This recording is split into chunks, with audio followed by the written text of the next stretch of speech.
OAK, pemuda berusia 36 tahun, akhirnya mendekam di sel tahanan Polresta Manokwari. Akibat aksi main hakim sendiri mengakibatkan korban dengan inisial IKO harus meregang nyawa. Kejadian ini berawal dari korban yang saat itu diketahui bersama 3 temannya melakukan pencurian motor di Manokwari, Papua Barat.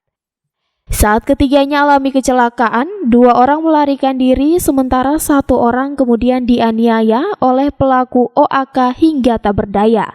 Kemudian korban dilarikan ke rumah sakit dan selang beberapa jam dikabarkan meninggal dunia.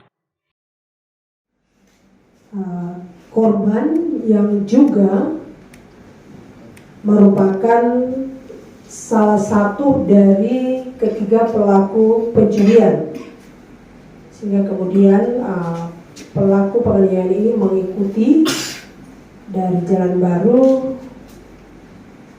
mengikuti mereka karena mereka berboncengan 3 orang, jadi dalam satu motor itu mereka berboncengan 3. Kemudian diikuti oleh pelaku penganiayaan ini sampai di depan kemudian terjadinya laka lantas.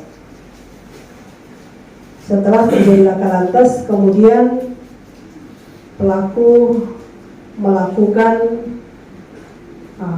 penganiayaan terhadap salah satu dari ketiga pelaku pencurian tersebut.